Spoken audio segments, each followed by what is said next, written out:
It's not lost on me how wrong often management theories often are. I read a lot. I think I know that this sounds really pretentious, but I think I am confident enough now um, to say I'm at least one of the world's foremost experts in building platforms. And the only reason I've been able to get to that stage and ability is the fact that I am actually building my own platform, or I'm building the Reciprocity platform. But I also read a lot of the management theories and realize how challenging it often is and how disconnected it often is from the real world. And, I used to be sort of a lot more dismissive of it in simply say, the job is not necessarily to represent reality perfectly, but I don't think it often represents reality and often at all, even close to it. And there's lots of different reasons for that. Probably one of the closest reasons is because we cannot capture often it's very difficult to capture what it means to be in the moment of actually building something. And there's just nobody that has done that. And part of the problem that, you know, with I'm doing, it's very difficult to actually get the word out, for just being able to get people to pay attention. It's extraordinarily difficult. And I can shout until the cows come home that there is this incongruency, but if I'm not in the right position, then it's often not gonna get any sort of airtime, right? And people are not gonna pay attention to it. It's it's all really a problem of attention. And, one of the challenging things is that if you do I just don't know of anybody that's doing both, of doing theory very well and reading the theory and doing a good job, as good of a job as possible, but also trying to actually practically build something. And I honestly don't know of anybody that's doing that and doing it on a budget where it's their own money, their own time, and doing it in such a way that they're making a difference and they're moving the needle. And this is where it becomes extraordinarily challenging. And that's why, I've talked about before and wrote about it's a lot of it's about violating norms where you have to be okay with feeling weird and feeling strange. You have to feel okay about um not being, like feeling like an outsider. You have to feel often that what you're doing is fairly shameful. Um and the problem is that people on both sides are not gonna do either one of those things, and it becomes this sort of weird middle ground, which often, there's some research that sort of it suggests that middle grounds are just kinda terrible. They don't really work very well in either way. Um, it's called being stuck in the middle. Charles Snow pointed this out when was looking at business strategies, but I do kind of believe that in many ways it sort of applies to in generally to real life that there is this kind of stuck in the middle.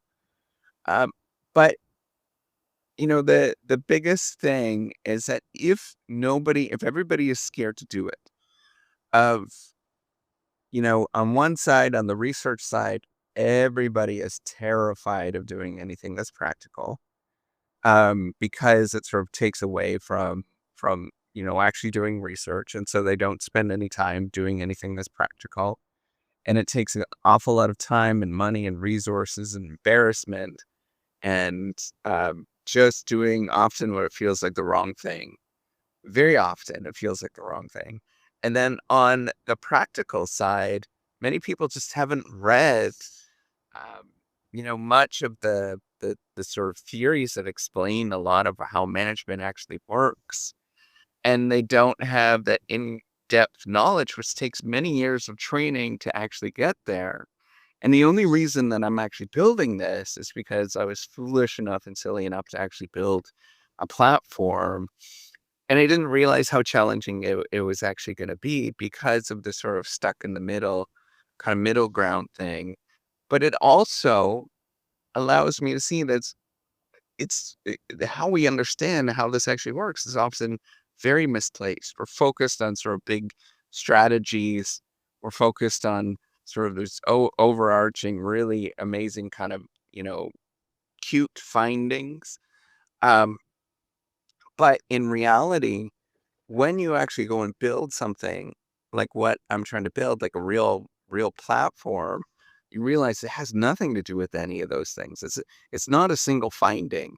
It's doing something that's embarrassing, that you're wasting money, that um, that people will not recognize, and doing that for an extraordinarily long period of time until you're essentially just often sick and tired of it, and getting up and doing it again, and being happy that you actually did that, and doing it in the sense that you are just truly it's truly a lot of like, all of these negative feelings like shame, and like you're failing on a regular basis, these sort of stress, any of the things that causes stress hormones to sort of start being excreted in your body. That's what it's all about, but you do it every day. And you do it in such a way that everybody thinks that you're kind of crazy, and you get weird looks all of the time. And that's what it means to actually innovate. That's what it means to do anything. And if you don't do it, right, like you physically don't do it, you don't understand it, and you won't go through it. And I've seen this many times. Well, not, I mean, as not that many, but a few times with undergraduate students. They say that they're going to innovate. Undergraduate students always say that they do this kind of stuff and they never do it. And that's the telltale sign. Why is it that everybody says that they are going to innovate or be entrepreneurs and then they never do it? And it's because it's very difficult. And you have to go through all of these sort of moments that you're embarrassed and you're screwing up and all of those things and push through it. And you get back up and you do it again. Don't know what you're actually doing. The the chance of anybody understanding this and going through it is slim. It's impossibly slim. So unless you actually gone through it, you're not gonna understand. And people that are in big businesses, they don't get it because they have never done anything like this before, and they have unlimited budgets, and it's far easier to do it. And what ends up happening in big businesses, if something doesn't work out, they just kind of scuttle it, and you're never gonna hear about it. But when it's your thing and you're building it, and you're taking one little step at a time, and there's not really any surety to any of it, and you're wasting your own money, and it's embarrassing, man, it's such a different story. And man, you learn that it has nothing to do with often that is told in management theories, and a heck of a lot more to do with I'm just going to get back up and do it again and will the damn thing to happen. And that's about it. Take care and have a